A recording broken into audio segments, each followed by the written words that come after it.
or not? What you were doing was cool. You know how long I've been waiting for this? Woo, I'm about to make a name for myself here. I don't think you guys walk away from this. You just make sure people know what happened here today. When you get out of here, you have... I love that beginning. You tell everybody what happened here today. Three nerds set out to talk about a movie about a complicated issue, and we'll see if we fail miserably or if it turns into a very great and we can bring worlds together. Who knows? That's you never right. know here on World Heroes peace. for Hire Comic Club. But everybody coming in, if you're not here yet, but nobody's here yet, but who cares? This is It's called all good. Good Cinema. And today we are reviewing the 2005 Steven Spielberg film Munich, starring Eric Bana and Daniel Craig and I think Jeffrey Rush is his name, right? Who is that guy? The guy with the glasses you saw just a minute ago. I showed you. We got Wonder Woman. We got Princess We got Diana. Wonder Woman here. Yeah, we It's got Now close. she's over here. We got It's just Superman. We Yeah, got Princess Diana Superman. from Themyscira here. I we got woke up like this. Jeff. I don't know what happened. I was spinning in my dreams, I think. And I just... Let's see if Jeff's got sound now. Should have wore my Batman shirt, man. I came close. We had the Holy Trinity. He's got a Secret Wars shirt on. Okay. He still can't hear him, but Do you have any more light? Jeff can hold up a sign. I don't know. Something's wrong with his microphone, guys. So just what? Yeah, can't hear you, my You're man. muted. You're muted. Can't hear you. I don't know. That microphone ain't working. Yeah, just give us the I think you just gave me the sign to steal second. Just try.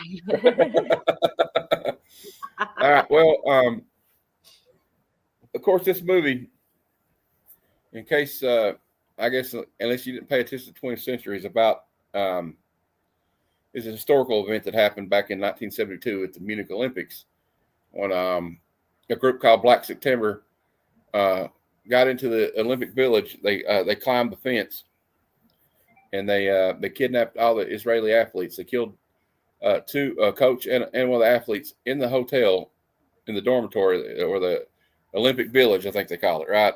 Yeah. And then they demanded a helicopter be brought to the airport, and they were going to take their hostages back to Libya or somewhere. I can't remember exactly where. And there was a botched hostage rescue with the, I think, like an anti-terror police squad or whatever they call them in Germany. And there was an explosion and killed all the athletes. They lost all of them, including the terrorists, which that's no big loss. But, 11 innocent souls lost their life on the airport that day. And it was happening during the Olympics, so everybody saw it. And you had the famous sportscaster Jim McKay, I think's his name. He had to come on and do the announcement. And I thought we would, to give you some historical reference, I thought, I don't know if this is going to work because you know how it happens when I try to share something. It turns into an adventure. But I'm going to try to do this. Over here. If I get kicked out, y'all just ad-lib, all right? Okay. And, Sounds good. We'll just talk about you behind your back. That's right. Y'all been on a screen before. You know how to like buy some time, don't you? Tread water. Tread water. All right, let's go present the screen. Well, I know Stephanie's been on here enough with me to know that, like, she's seen it go sideways before on here, so she knows what to do. Yeah, I'm here for moral support anyway. Thank you, Aaron. Let's do it. She's hung out with me before in person. She knows I can go sideways real quick. All right. Munich. Here we Yes. go. All right. So this is the actual broadcast with Jim McKay at the Munich Olympics.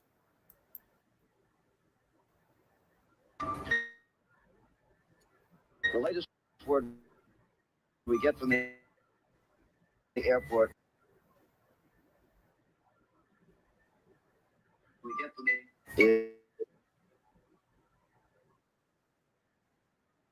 I don't think It's choppy. I don't think it's coming through. It's choppy. I don't think it's coming through yet. Here when I love it. Man. I love it. This is how life is, man. Finally got Choppy. Well, clearance yeah. to put it on the air. Well, why don't we just talk about what happened? Yeah, Matt, this ain't working. This isn't working yet. So, yeah. Matt, So the movie's based off a true story, is basically what you're saying. Yeah. Yeah. And I believe in the it's movie, based off of Matt, that true thing that happened. yes, and based on the movie, when they were doing the hostage exchange, I did see this the other day when I was watching. Instead of you saying that like everyone got blown up in the helicopter, they had in the movie they have one of the hostage takers come over and shoot all the hostages in the helicopter and just massacre them. Yeah. This is horrible. Yeah. No. Because everything was going sideways, and then they just like, all right. So I guess the gist of this movie is that they seek revenge for what happened when they were attacked. You know, when they lost. When they created the Jewish state, or when they were like the British, I think, I don't know the exact history, but they were giving this land back because after what happened in World War II, there were a lot of just displaced Jewish people from Europe. Yeah. And so some of the land they took, I think, belonged to the people that were already there. And so there was a dispute over how much they got, what was going on. And like, I don't think they wanted them there because there have been people there for a while before they got back. And then also, but the Jewish people, like when they formed the state, like the Prime Minister Sotomayor at the time, she said something they used to say was like, never again. And when they talk about never again, they meant the Holocaust. Never again were they going to go, you know what I mean, be forced into a gas chamber or whatever, or what have you. Yeah. And because they were, 6 million Jewish people were not just Jewish people, but there were millions of people, like just, political prisoners, mainly a lot of Jewish people and Slavic people were basically put in death camps by the Germans. No joke. And so they're like, feel like they're fighting for their existence. So the one you can see, like, you got to see both. I mean, I'm not trying to get into like anything political here, guys, but you got the motivation, right? You're getting into the motivation. Yin and yang to it, but like their treatment was horrible, and then like, but maybe like taking other people's land might not have set well with some other people, and you got. And I'm not trying to start holy war, but you got different religions, and in that area of the world, that goes back to before the Crusades. There was always some kind of strife going on in that area. Yeah. So it's like one of these complicated issues that, like, it feels like, well, as old as I can remember, as far as I can remember back, it's always been a problem, right? Yeah. But the gist of this movie, now you framed it perfectly, right? And that's why they go back. That's why they go after these terrorists, never again, right? So, but the act of doing that, right? That's the moral dilemma, is when you fight evil. Yeah, well, it's like you, and I mean, we kind of struggle with the same thing after 9/11. You have to be just as evil as they are to fight them. And that's the thing. Like they're playing that dirty. But there's like a struggle it's like a struggle we went through as a country of like, okay, we believe in all these human rights things, but now they're fighting like this. How do we fight this war? Yeah. And like, then we got stuff like the Patriot Act and stuff that like and you can either agree or disagree with it, but a lot of people were kind of made comfortable by the way they started surveilling their own, people in our own country. But it just felt like it was kind of like a knee-jerk reaction thing to like this danger, right? Yeah. So what do we do when somebody's not afraid to like hijack an airliner and crash it into a skyscraper? So when people are starting fighting like that, it's not like World War II. Like, there's the Germans, we got to kill those guys, right? So it's like the enemy can come out from anywhere. You don't know who it is. They could be in an airport, they could be in a building, they could go into a sports arena or something like that. And that was the fear. And that's the whole point. Oh, there he goes. Look, now we got This will not stand. We got the Trinity. I can't have Wonder Woman and Superman without wearing my Batman shirt. All right. Now we need Jeff to get the Flash or Green Lantern. This will not stand. Jeff, All right, Jeff, you have a cosplay real quick. I'm going to try to share the. I love that Jeff's I'm going to try to share the trailer for this film. It's not going to. Well, Jeff's like the strong silent type today, so we got like John Wayne. He's got our back. Right. Support. His presence is felt. He's the protector right now. Can he speak in the chat at least? Maybe I don't know. I know. Let's communicate in the chat at least, right? I made him laugh. Everybody. All right. Is he everybody do this again without listening to the chat. Yeah, we need him here. Yeah. Yeah, well, he can write down his thoughts on a piece of paper and like put it in front of the camera. Would be good, and then we'll be all right. Here we go. Let's see how this goes. All right, we got about 3 people watching right now. Nice. Right. Let's see. Okay, it's another adventure. I don't know if this will work or not. We're gonna try to play this trailer. Let's do it.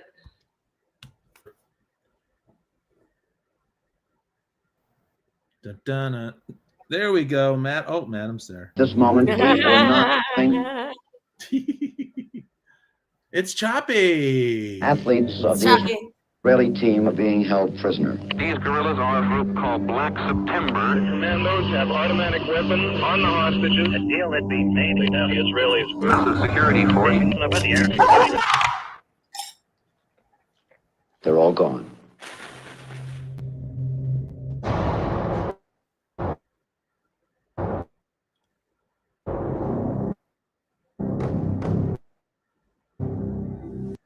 You know, I never saw this, man. It's crazy. Every civilization finds it necessary to negotiate compromises with its own values. We want to ask country and family. Yep, it's Choppy. It's Choppy. We'll make the Choppy songs. I think someone made a point over here. Says yes, the undertone of this movie is very sad to me. It totally like it's a sad undertone of the whole thing. Yeah. And then it seems the conflict between the Jews and the Palestinians who feel they have to claim the same territory has no end in sight.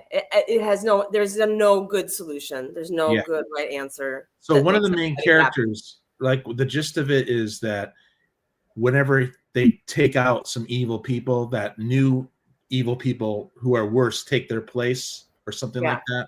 Mm-hmm. Right. And it's all about that. You know, are they doing the right thing when there's children involved and stuff like that, right? You know, What up, Matt? Matt is back. There's also an interesting scene where they're like staying in a safe house with some travelers that are Palestinian, and they get into a discussion, but they're getting along while they're talking. Yeah. Oh, yes.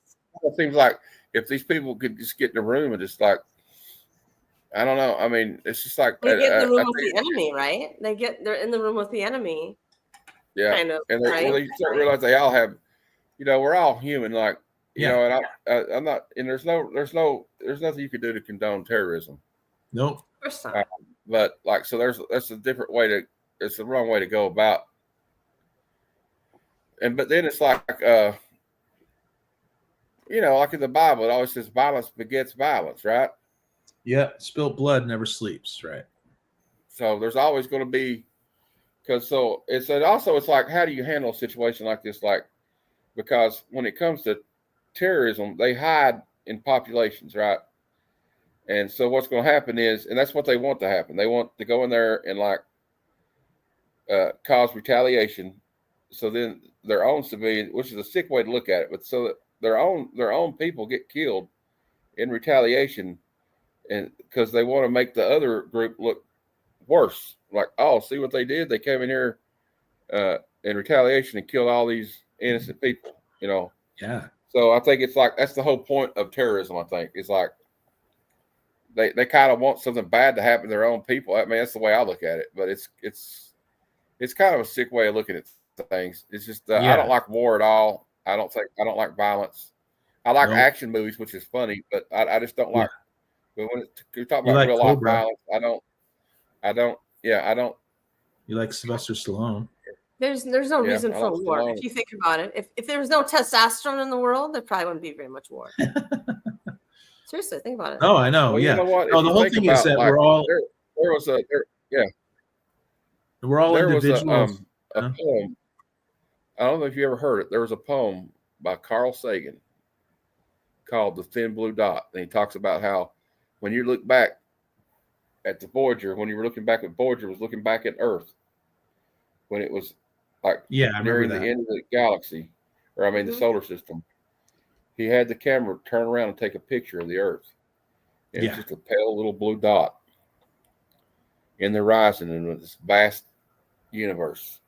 Yeah. And like all the bloodshed and all the hatred and all the differences that have happened on fighting over this little pale blue dot. Yeah. For a little patch on the blue dot, or something like that, he says.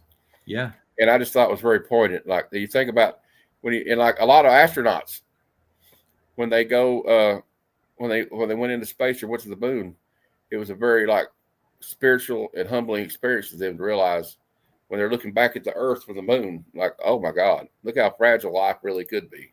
Yeah, absolutely, Matt. And I also heard them say like when they were there, they'd also I had to get like, I'm alone. I want to be back there with all my friends. Well, I'm getting all philosophical. Philosophical and stuff. That's okay. Yeah, dude. Once in a while, we got to do this. Come on. Let's do it. Let's do it. Come on. Munich. Philosophical. It's a good movie. Munich was. I didn't see it because my wife didn't want to watch. Because your wife didn't want to rent it. Is that not before we go to sleep. She doesn't want to watch the series. Yeah, let's get back to Munich. Okay. Okay. Munich was fucking amazing. It's all right. Okay. Now, why do you think was his homework? It's okay. No, I tried, but I wasn't going to pay for it. And watch it on my laptop. I've seen it, so it's all right. You need a young Daniel Craig. He's kind of young here. So good. It's so good. It's a great cast. Like this guy, I can't remember this guy's name. He's a good actor. They're all good actors. They're all amazing actors in this movie. Yeah. And what Spielberg doesn't mess around when he casts something. I mean, his movies really hold up to the test of time. Like there's some movies you can watch even 20 years ago, they were just like, oh, that's really dated now. But like even like Jaws, I remember when me and Madam reviewed Jaws. Yeah. And we talked about how this movie was still like, even though you know what's going to happen, you're still on the edge of your seat when that shark's coming at him. He's got that gun. He's like, fire, you son of a bitch. Yeah. I think this guy's name's Jeffrey Rush, right? The guy with the glasses, is that Jeffrey Rush? I think it's his name. I think it is. Yeah. It sounds right. He's a great actor. He plays the handler in the movie. Okay, now I think I can get away with sharing the Wikipedia, so we'll go through our Wikipedia factoids and see what we can find out about the 2005 film Munich. Yeah, that's great. To infinity and beyond. Did I tell you? I told you it was going to quit on me, right? We tried to play the trailer. Yeah. Well, I think the movie stills are fine. You just just the movie stills are good, and we can talk about what happens in the scene. Yeah. So here we go. Munich is a 2005 epic historical drama film produced and directed by Steven Spielberg, co-written by Tony Kushner and Eric Roth. It is based on the 1984 book Vengeance by George Jonas, an account of Mossad assassinations following the Munich massacre. This was released by Universal Pictures in the United States and Canada and internationally by DreamWorks Pictures. On December 23rd, 2005, received 5 Oscar nominations for Best Picture, Best Director, Best Adapted Screenplay, Best Editing, and Best Score. The film made $131 million worldwide, but just $47 million in the United States, making it one of Spielberg's lowest grossing films domestically. In 2017, the film was named the 16th best film of the 21st century so far by the New York Times. The plot is at the 72 Summer Games in Munich, Germany. The Palestinian militant group called Black September carried out a terrorist attack, resulting in the deaths of 11 members of the Israeli Olympic team. Abner Kaufman, a Mossad agent of German Jewish descent, is chosen to lead a mission to assassinate 11 Palestinians allegedly involved in the massacre. And there's a picture of Munich, Germany. And also, the thing that this happened in Germany kind of probably brought back bad vibes for the, you know what I mean? Bad memories for the Jewish race, too. Sure. Yeah. At the directive of his handler, Ephraim, he's to give Israeli government plausible deniability. Kaufman resigns from the Mossad and operates with no official ties to Israel. And that's what they call, usually that's what they do if if they get caught, they can disavow any knowledge of anything that happened. Right. His team includes 4 Jewish volunteers from around the world. There's a South African driver, Steve, the Belgian toy maker and explosive expert Robert, former Israeli soldier and cleaner Carl, German antique dealer and document forger Hans from Frankfurt. They are given information by a French informant, Louis, whose family is connected. History is connected to the French Revolution. In Rome, the team shoots and kills Wal Zwater, who is living as a poet in Paris. They detonate a bomb in the home of Mahmoud Hamshari in Cyprus. They bomb the hotel room of another guy, and I can't say his name. So, with IDF commandos, they pursue 3 Palestinian militants: Mohammed Yusuf al-Najjar, Kamal Adwan, and Kamal Nazir. You get an A for effort. A for effort. Yeah.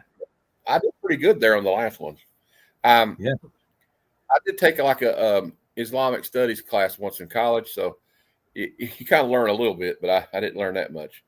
So let's get through that. We got the cast. It's an all-star cast. We got Eric Bana, Daniel Craig, Mateo Casas. I can't say his name. Jeffrey Rush. This is name a few. There's got a lot of looks like it's got a lot of Jewish and German actors in it. So this is the lowest. Was composed and conducted. You may remember John Williams has worked on films like Jaws, Star Wars, and Indiana Jones. Right? Yeah. Dude. What were you gonna say, Aaron? So this is the lowest grossing Steven Spielberg movie, and yet later on it got voted like number 17 of the greatest 20th century movies. Yeah, it's so good. Wow, I gotta see this. You do. I don't know what you're doing today, but this is what you should be watching. I'm busy. You know what I mean? It's not just a movie because it really happened.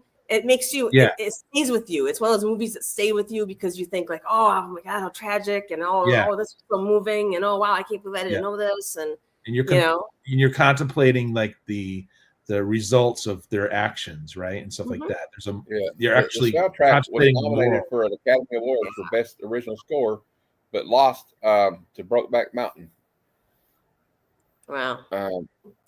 Historic authenticity. Although Munich is a work of fiction, it describes many actual events and figures from the early 70s. On the Israeli side, it does show Prime Minister Golda Meir. She is depicted in the film, and other military and political leaders such as Attorney General Mir Shamgar, Mossad Chief Zavi Zamir, and Amman Chief Ahar Yariv are also depicted. Spielberg tried to make the depiction of the hostage taking and killing of the athletes historically authentic. Unlike an earlier film like 21 Hours at Munich, Spielberg's film depicts the shooting of all Israeli athletes, which according to the autopsies was accurate. That's what Stephanie was talking about earlier. Yeah. In addition, the film uses actual news clips shot during the hostage situation. Israeli-American actor Gary Weinberg portrays his own father, wrestling coach Moshe.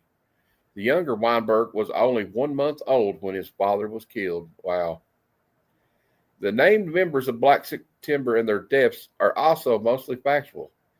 Abdel Wael Zatir, a translator at the Libyan embassy in Rome, was shot 11 times. Dang. 1 bullet for each of the victims of the Munich massacre in the lobby of his apartment 41 days after the Munich attack.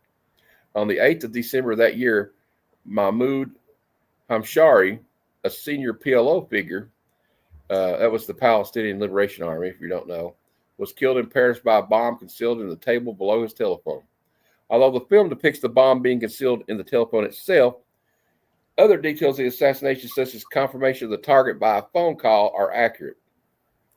Others killed during this period included Mohammed Boudia, Basil al-Kabazi, Hussein al-Bashir, and Zaid Muchasi, some of whose deaths are depicted in the film. Ali Hassan Salam was also a real person and prominent member of the Black September. Big Jeff is backstage, Matt. All right. In 1979, he was killed in Beirut by a car bomb. All right. We've got to go through all these grisly details. Grisly details. I just remember Salami being the big guy at the end, right? They always wanted to get Salami at the end. It's pretty crazy. That was one of the main guys. Check one. Yeah, Jeff's back. Yeah, we are. He was also. But do you hear me? Is the question. Yep. Yeah, I can hear you. Hear me? Ali Hassan Salam. Yeah, I can hear you. Was killed in Beirut by a car bomb, and that car bomb also killed 4 innocent bystanders and injured 18 others. All right, that makes sense. Wow. Dang, dude. Yeah, all of a sudden I'm making the coffee. They're like, "Oh, he's back! He's back! We can hear him." Jeff, come back and talk to us. Yeah, Jeff. I'm in the middle of making a cup of coffee. I'm coming right back. Dang, Jeff bails on us now that we could hear him. No, like he's back, he's gone. Yeah, that's tragic, Matt. What you just read there, man. Incredible, right? Now, it said there was some controversies. There were some reviewers that criticized Munich for what they call the films equating the Israeli assassins with terrorists. Somebody wrote in the New Republic, worse. Munich. You can watch it live, Trace. To a discussion of terrorism, or it thinks they are the same discussion. I don't know what that even means. The other critiques of the book and the film have said that the story's premise that Israeli agents had second thoughts about their work is not supported by interviews or public statements. In an interview with Reuters, the retired head of Israel's Shin Bet intelligence service and former internal security minister Avi Dichter likened Munich to a children's adventure story. There is no comparison between what you see in the movie and how it works in reality. In a Time magazine cover story about the film in December 4th of 2005, Spielberg said that the source of the film had second thoughts about his actions. There is something about killing people at close range that is excruciating, Spielberg said. It's bound to try a man's soul. Of the real Abner, Spielberg says, I don't think he will ever find peace. Oh. Zionist Organization of America, ZOA, described itself as the oldest and one of the largest pro-Israel. I don't know. Why? Can you hit the mic, Jeff? Oh, I can do that right now. Jeff, are you there? Hold on one second. Yeah, hit the mic. Oh, well, the keys are on the table. Jeff, can you mute yourself? Oh, sorry. They're sitting. Houston, we have a problem. No, I'm not yelling at you. Describing itself as the oldest. I always leave them on the table whenever my car's behind you. The Zionist Organization of the United States called for a boycott of the film on December 27, 2005. The ZOA criticized the factual basis of the film and leveled criticism at one of the screenwriters, Tony Kushner, whom the ZOA had described as an Israel hater. Well, Kushner, isn't that a Jewish name? Anyway, criticism was also directed at the Anti-Defamation League, ADL, National Director Abraham Foxman, for his support of the film. So, of course, this movie caused a lot of trouble for some people, I guess. Oh yeah, well, I mean, think about you have government stances that are public, and they don't want to be undermined. Their objectives don't want to be undermined. And here you have an artist. You have an artist, Steven Spielberg, who is just showing the humanity aspect of it, and it's very simple. But of course, you're going to have the governments have their stance on it and try to undermine it, and that's why it probably got mixed reviews and it didn't do well in the theater for a reason. Because there's probably humanity, the human aspect of all of this. Can you guys hear me still? Oh yeah. Yes, Jeff. Yeah. Good morning, y'all. I'm so sorry. Good morning. They made a movie called September 5th, I think. September 5th or September 7th, whichever day this happened on. And they did the movies based from the point of view of, I think it was the NBC or CBS guys that had their studio that was like 100 yards away from where this was happening. Wow. And they were filming those two cops that were trying to sneak up on the roof and get kind of a shot, I guess you could say. And The terrorists saw that. So they had that moral conundrum. Hey man, do we shut this camera feed down because they're watching inside the room with the hostages? Well, if they see the cops creeping up, it might. And they're like, we have a TV going in here. We can see you. Also, I read. I was doing some research about the actual incident, and I read that this kind of changed the way people dealt with these situations in the future. Like, how they now they won't negotiate with terrorists, right? Yeah. This is one of the reasons why they gave them everything they wanted, and it still ended up with everybody dead. That's what happens.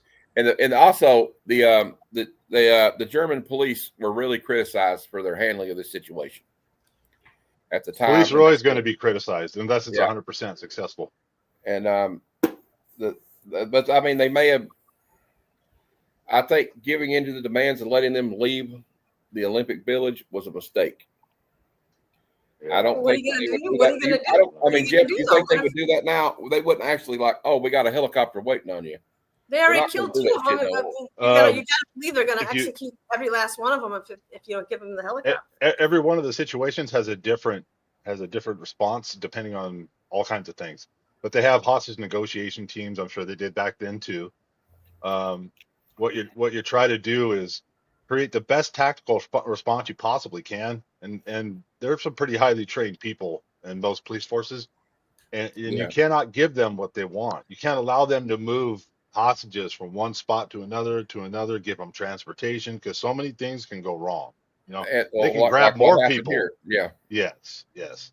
So as horrible and tragic as it is, the hostages, they're not considered they're dead anyway. That's not how they look at it. Yeah, they look at it. They look at it like the people that let them take off that helicopter, they would have been dead probably. They do that, I think. That's why they said we can't let this helicopter take off from the airport.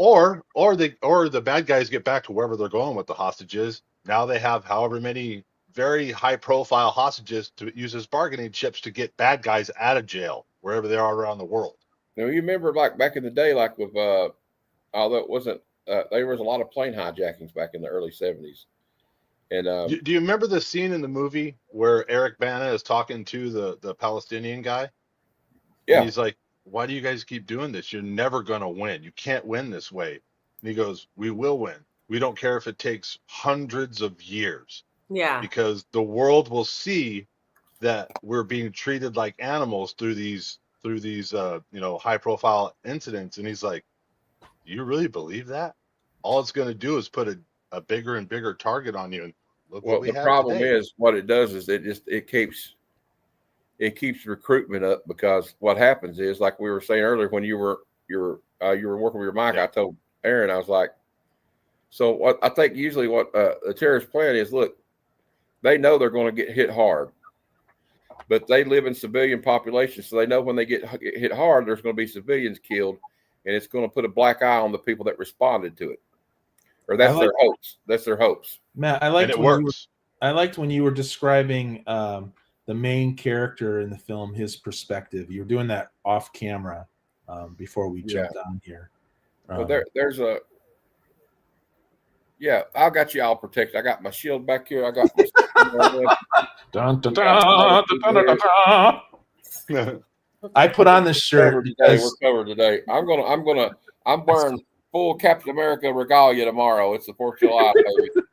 Yeah, we got the lasso of truth over here. That's right. We got the shield of freedom. And next week we're gonna do a Batman movie. I just need to have an eagle come down on my shoulder like Peacemaker. You know what I mean? Yeah. Eagly, what's his name? Eagly. If you've never seen Peacemaker, I highly recommend that show. By the way, it's so good. It's nice to know that we have the Superwoman of mods in our chat. Yes, it is. Christina rocks, dude. I know. The best. She's a sweetheart too. She's got brains, beauty, strength. She came onto my show a couple of weeks ago. That was great. Yeah. Jeff, is there something on your shirt Christina wants to know? Because she wants to know if you're advertising a Secret Wars, baby. Secret Wars? Yeah. All right, you're representing. Number 8. Yeah, always. If I had any kind of cosplay, I'd wear it. Oh. Okay, well, I only got a few clips. Careful what you wish for. All right, let's do it. Yeah. What's interesting is about this movie was I think some of the guys that the Mossad agents struggle with a little bit more than others in this group. Like I think looking back to perspective, it goes, what did we really done? Have we really helped, or has this hurt us more? But like at the first of it, here is like the lady Golda Meir. She was the prime minister at the time, and they got a good actress to play her. I think kind of looks like her. If you ever saw a picture of Golda Meir. Forget peace for now. We have to show them we're strong. That's where she was saying never again. We gotta. She played a tough lady. Yeah, she was really a tough lady at a turbulent time. She had to lead that country at a very turbulent time. They were being attacked by Egypt, Syria, Jordan all the time. They had to repel what was the Golan Heights War? It was the Yom Kippur War. The Yom Kippur War. They attacked on Yom Kippur, and this little scrappy country was able to defeat like 3 big powers. Like Egypt had a big army. Yeah. And so they were fighting for their, I mean, maybe not as much now as they were then, but there were times when they were on the brink at this country, like fighting for their own survival. And I think that kind of gets instilled in all of them. That's why they all have to serve in the military, because it takes like the whole, so you got to, even Gal Gadot, who played Wonder Woman, was in the Israeli military. She's Israeli. Yeah, you have to, because they're so small. They're a small, you want to call it an oasis of Judeo-Christian. They're Jewish people, and they're tiny, and they're surrounded by Arab countries. What do they call it on the mount there? The rock, or whatever they call it. There's that the Temple Mount. The Temple Mount, and there's like Christians, Jews, and Muslims all converging in one place. That they all consider this the Holy Land. They all lay claim as their like most sacred, hallowed. So there's high emotion. The Knights of the Templar going in there and taking over the city of Israel. And ever since, what was it, the 1947? Yeah, it was after and then also, if you look back at World War I, the way they divided up the Middle East, because they were like all colonies basically. So like after the but when you had the Ottoman Empire, which was vast, right, and they were part of the they were allied with the Germans, obviously, and so in the Austro-Hungaria, whatever you call it, they were another kingdom. So after the war, it changed because they defeated the Ottoman Empire, and so they divided up Iraq, Iran, Saudi Arabia, all these countries, Palestine, whatever you call it, Israel, Jordan, all these things were blocked off. They weren't even called that back then, I don't think. Yeah. No. And then and they were split up by, let's put it bluntly, a bunch of colonialists that didn't give a shit who went where. And they're just like, this is yours, this is yours, this is yours, this over here is yours. Yeah, depending on your perspective, after World War II, the Jews were basically a nomadic people without a state. And they were like, let's get these people somewhere, because they had been displaced. They had millions of people killed, millions of people displaced from Europe that were of Jewish descent, and they were wanting to start over. They didn't want to be in Europe no more, because who can blame them? So and you've got they're looking for a solution to it. Yeah, and like they land in Israel, and you have multi-generational death, multi-generational warfare between you see these a lot two. of people in this movie, their parents had either been in a concentration camp or died in one. Yeah. So all these people that you got to remember, this is 1972. So any of the younger generation, they might have even survived one themselves as a child. Yeah.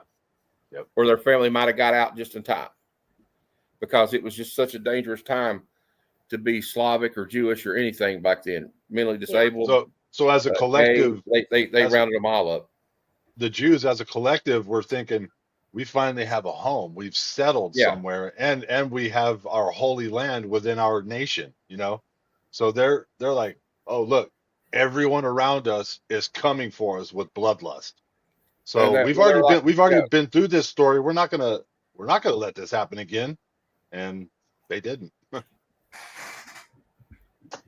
then, I don't think the fighting over that patch of land is ever going to end either. Unfortunately, not in our time period. It's not unless one side's eradicated. Let's hope it never comes. Or enough individuals just wake up. It's starting to look like that right now. This is what's going to happen, Jeff. I hate to say enough individuals wake up from tribal mentality. Yeah, I'm sick of hearing about it, to be honest. I get like, look, and I'll tell you right now, and I'm not trying to get political, but the mainstream media does not report. But if you watch on YouTube, you see what's going on over there, and it's not good on either side. Talking about this movie, you can't help but be political. It's impossible.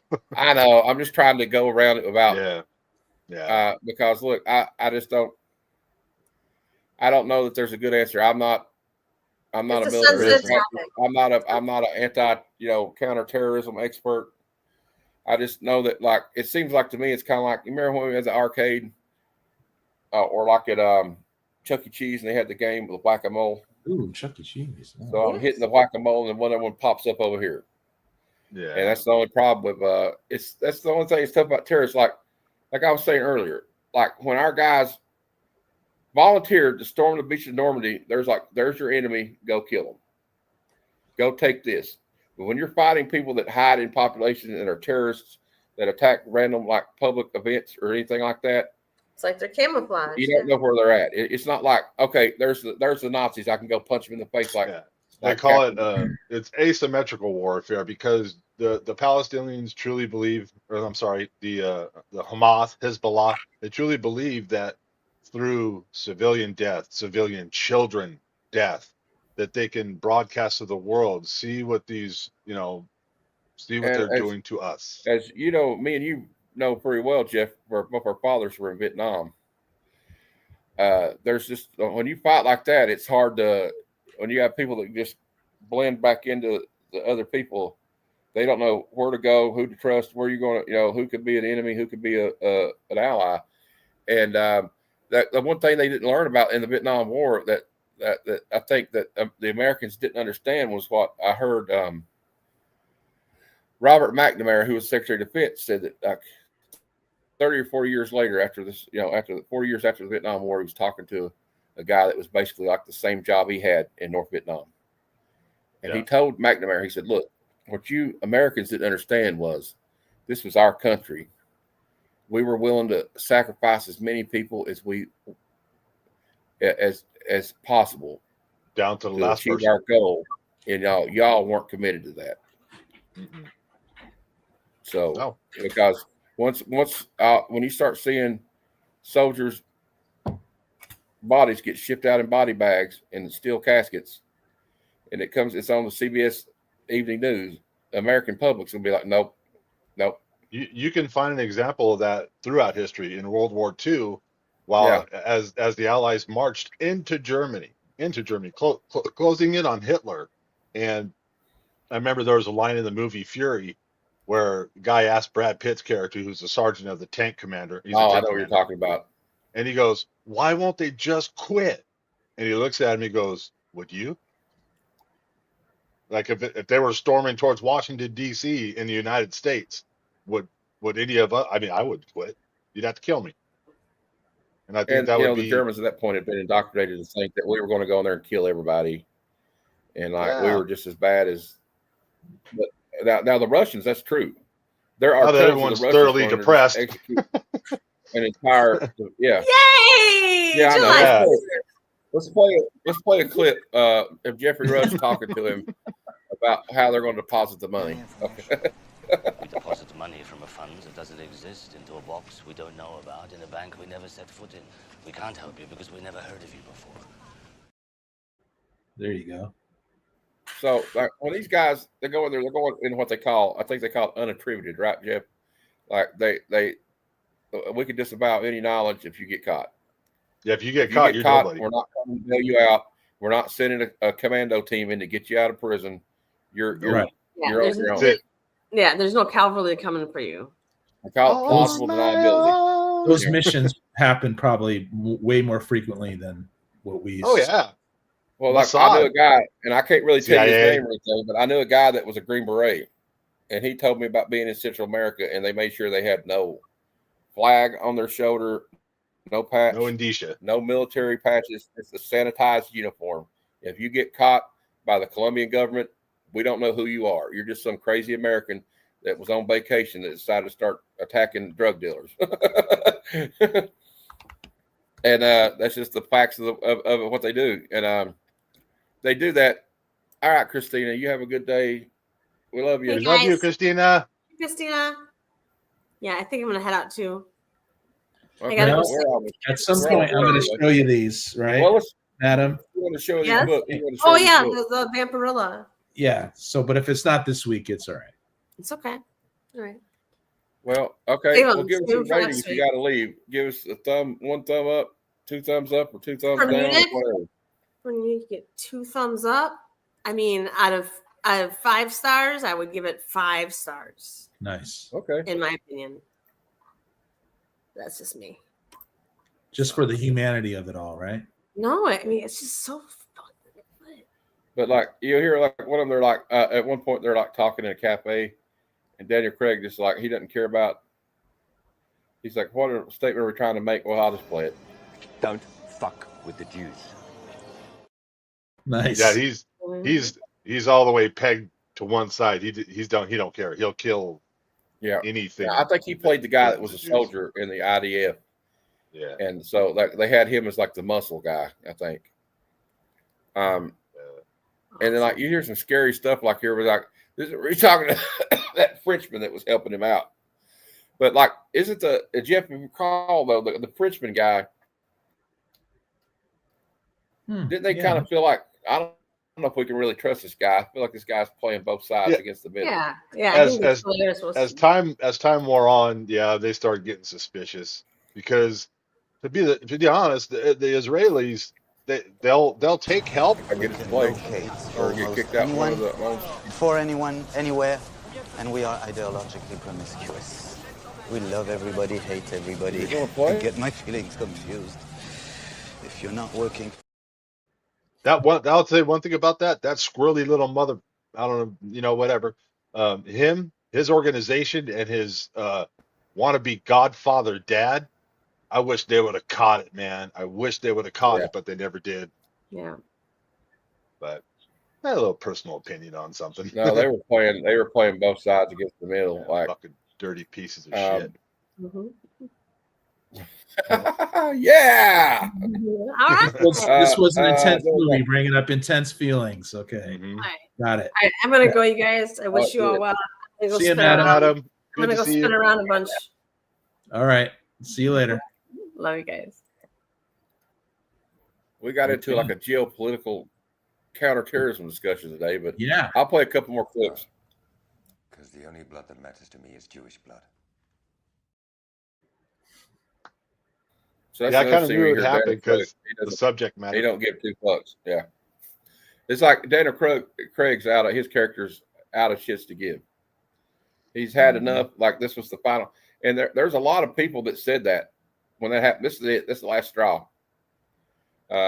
We're not like at some point. Can you even negotiate with people that do? Well, this let me play devil's advocate with you. Let's say it's the Munich Olympics and these guys take 6 or 7 or 11 American athletes hostage. What do you think the American response would have been? Even back in 1970, what, 2? Probably 4, similar to this. Or maybe a little heavier handed. Who knows? Who knows? I don't know. Some of the stuff I've heard about Mossad, I kind of think some of them are a little bit more ruthless than the CIA in some instances when it protecting their homeland. Those ghost people are dangerous. If you talk about, like, if you want to get into conspiracy theories, which I usually try to stay away from, but there is this theory that the guy that owned a certain island was an asset to Mossad. Yeah, the money. So, I mean, it's hard to tell. Even if they hated his guts, they probably would use his funds happily. Yeah. Here is another. Well, his girlfriend, his father was Mossad. Chasing the mice inside your skull.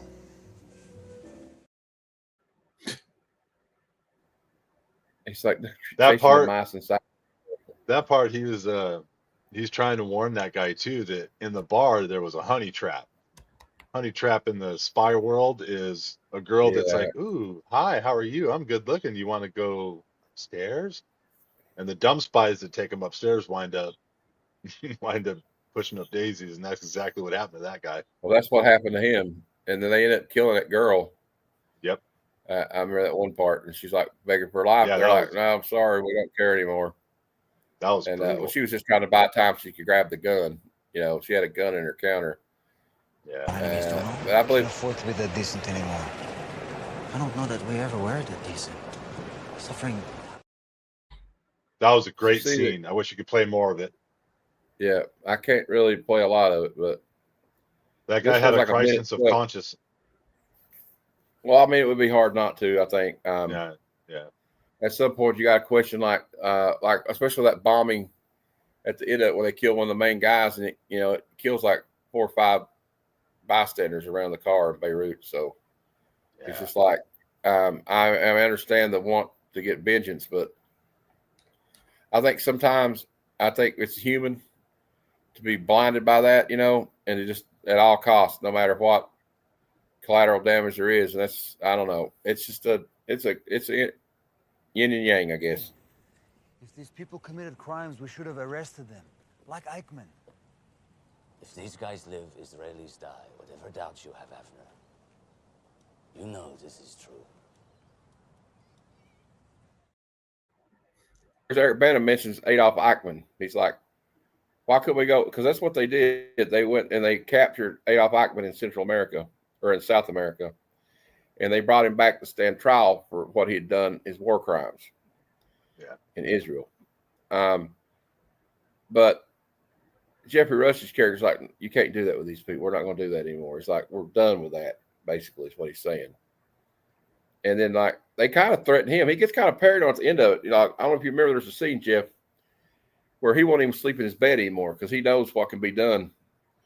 He's ripped his bed open with a knife, looking in it for bombs and listening devices, and he ends up sleeping in the closet all night. And because he knows how they operate, and if they start to think that he's a weak link, if they start to think he's a weak link and he won't do what he's supposed to do, and may try to go, whatever, they gotta get rid of him because he knows too much, he's done too much, And then you're already here where he says, "I can't, you can't."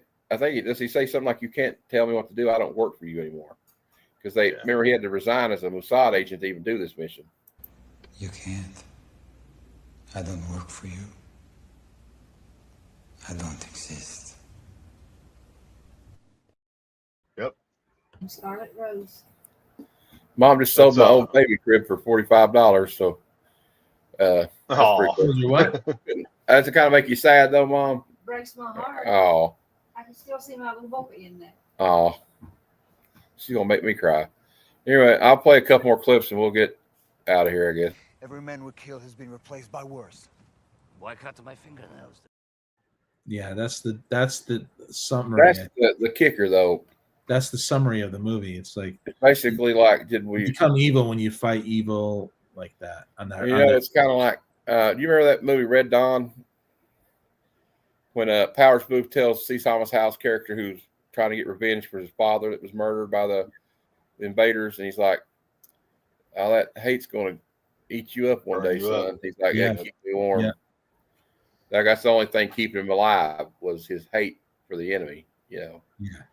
And it's a bad mindset. And this guy, I think he struggled because he just had a newborn son, right? So he's like, what kind of world am I raising my new son in? So it's, I can imagine you'd have to be a psychopath or a sociopath not to be affected by killing people at such close proximity like that. So yes, you killed them for Munich, for the future, for peace. Yeah, and he's not having it because he knows the reality of the situation. He knows that it's the ideal. The ideal did not measure up to what really happened. Yeah, and then Eric Bana says, what he says to him is, there is no peace at the end of this. There's no peace at the end of this, no matter what you believe. Yeah, so that's why it's better to. And like, has there been peace since then? No. Yeah, I was about to say, look at modern day, this very moment in time. How true are those words? Yeah, tribal mentality, unfortunately, that in my view needs to be. It was used to survive as a, as a species, the tribal mentality, but it's not going to work as everyone's getting closer. As everyone's getting closer to each other, that's not going to work anymore. Well, it's like the left and the right in our country right now. Like everybody sees tribal mentality. A lot of people, not everybody, but there are lots of groups of people that see one side as the enemy.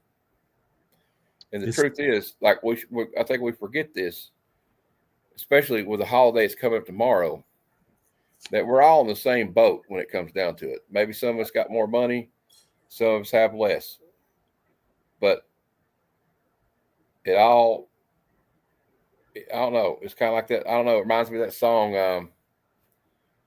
It's kind of a spiritual song. It's what Johnny Cash is called, "The Man." When the man comes around.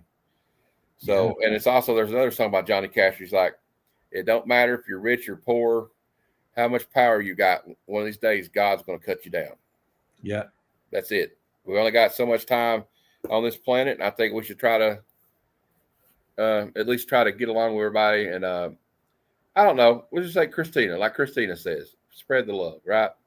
Spread the love. Right. So we'll try to end on an upbeat note at the end of this, but I'll give it a thumbs up. I'll give it 1, but just because I don't know, the subject matter is kind of hard at some points. It's interesting actually I'll give it 2 actually, because the historical. I think I'll give them 2 thumbs up for the historical. Steven Spielberg tried to be very democratic about the way he approached this film. He didn't try to make it like slanted all the way to one side. You know what I mean? Like, he shows how these guys struggled with what was going on, how that some of them, like maybe some of them didn't question it, but you see, I like how he had both kind of viewpoints in this. You have the character Jeffrey Rush who tells him this is his viewpoint. Then you have Daniel Craig. It's like, I say kill them all and let God sort them out. So it shows you the different attitudes. And like, Jeffrey, Eric Bana and the guy, I can't remember his name, but the bomb maker guy, they kind of had a struggle with what they were doing. Yeah, the bomb maker, I think he saw it even more clearly than Jeffrey Bana's character, or Eric Bana's character, sorry. Because he was like, I think he saw it quicker and it just broke his heart. And he goes, I'm Jewish. In my core, in my heart of hearts, I don't want to hurt people. I don't want people. I want peace. I want prosperity. And what I'm doing is the exact opposite of that. I'm part of the problem of propagating death. I don't want to do it no more. Especially a guy coming from the guy that had to build the actual device that was going to take somebody's life. That was, I don't know. But so what do you guys give this movie? I know, Aaron, you haven't seen it, so you can abstain. Yeah, I can't give it a rating. All right. I'm going to give it 2 thumbs up because I think like you said, I think Steven Spielberg just tried to be a voyeur of what was happening. He wasn't saying who's wrong or right. He wasn't trying to create heroes and villains. But he was just saying, he was just trying to say, look at what's going on. Yeah, it brought the human. That's what I get from it. From the descriptions is the humanity of it all, like from someone's perspective as a human being, what they have to do and stuff like that. So it seems pretty important movie, and I could see why it didn't do so well when it came out, because it almost went against it. It did on some levels go against the grain of certain state narratives, from different governments. Yeah, governments. That's why you see like the people that didn't like the movie, why they didn't like it. Yeah, it's just the fact of the matter. Okay, so I guess it's time to reveal next Thursday's movie we're going to be reviewing for good cinema. Yes. We're reviewing The Dark Knight, starring Christian Bale, Heath Ledger, and Aaron Eckhart. So, and Gary Oldman is in it, and Michael Caine, I believe, is in it. It's a banger. Cool. And I can't remember her name, but Jake Gyllenhaal's sister, Maggie, she's in Maggie Gyllenhaal. So it's got a good cast. It's directed by Christopher Nolan. I think everybody's seen this movie, I hope. If you haven't seen it, then what's wrong with you? Get out and watch this movie. So we'll be reviewing that next Thursday at 12:30. Of course, I have the Sunday Super Show Extravaganza. That'll be on Sunday at 6 p.m. Eastern, and then we have the Comic Lounge. Will be tonight at 7 o'clock. Then Monday at 12:30 p.m. Eastern, Bad Cinema presents Cobra starring Sylvester Stallone. And then at 8 p.m. on Tuesday, my guest will be Locke Wynn. Oh, right on. I can't wait to see some of his artwork, maybe talk to him about his process of his artwork, how he goes through making the cards or doing comic book art. So I can't wait for that one. That's going to be a good one. Yeah, I'm trying to get my hands on some of his original art, but I got to save a little bit of money. I'm trying to get one of his cards from probably after I talk to him. I'll see if he'll sell me one. I'm sure he will. But what else? There's something else I was going to say. Oh yeah, hold on. Let me find it. I'm at like 464 subscribers. That is awesome. When I get to 500, we'll be giving this signed Jenny Frison comic away. Dazzler number 4, and I assure you she signed it because I saw her sign it Nice. with my own eyes. I was talking to her while she signed it and told her I was a big admirer of her art.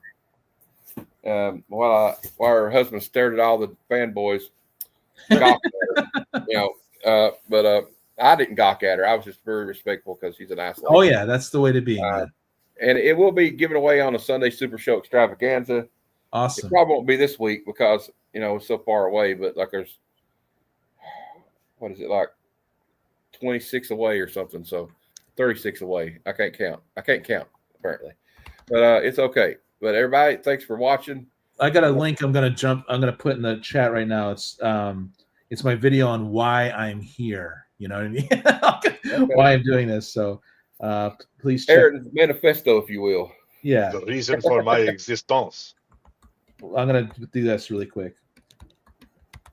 And this is a great video, and I'm asking my friends to check it out. So, and watch this video he had about Gunner. That's part. The intro is there because there's also the short. There's the short. Check out the link and watch this video. It's pretty cool. Yeah, thank you guys. Shout out to Higgy Pop for all the cool artwork. Higgy Pop. I love it. I thought it was great. I love those sketches. He's sketching my characters now. Yeah, I know. And I want to do new ones. I had one. I want to talk to him when I have him on the show about the moonshiner. I want to do one about a moonshiner. Yeah. Who, there's a secret government base trying to make a super soldier serum under the mountain. Yeah. And it seeps out into the mountain and gets into his moonshine. So when he drinks the moonshine, him and his coon hunting dog, get superpowers, and they go around hunting Sasquatches and. One day we'll write a song. You write down all the words and stuff, and I'll create it. You know, the Ballad of Billy Bob or whoever. He's going to come up with for him. Higgy's going to be a guest on July 11th on a Friday. He's going to music memories of the 20th century. I'm also going to try getting Jeff on there someday, but I'm going to have Higgy on July 11th.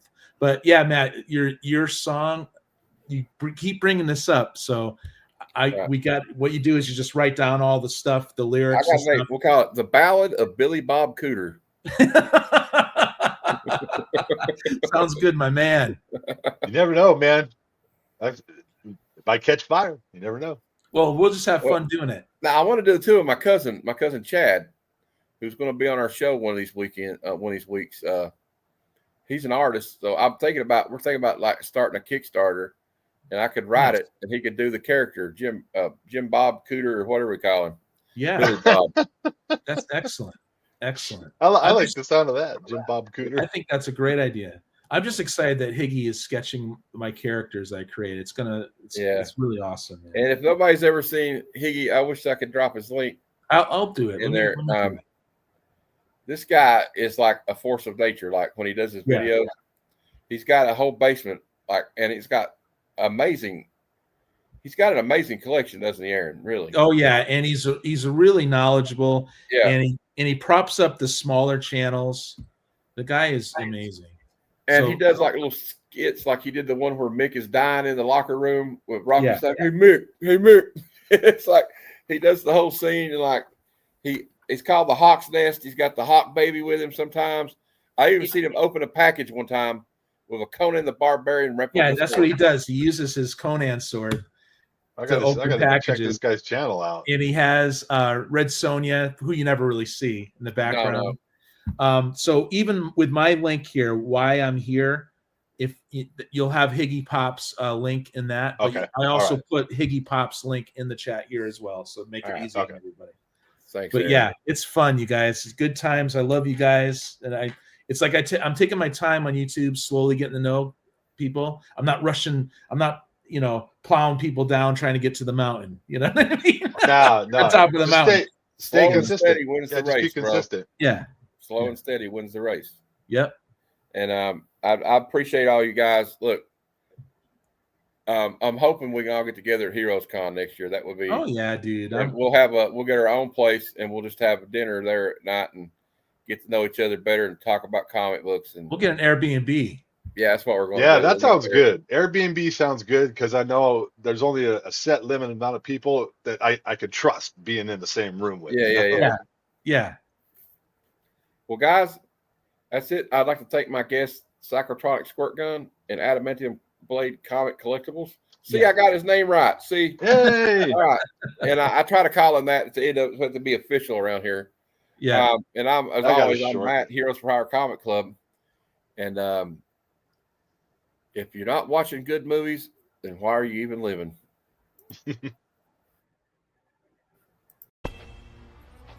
Come, son of Jarrell! Kneel before Zod! Snoochie boochies.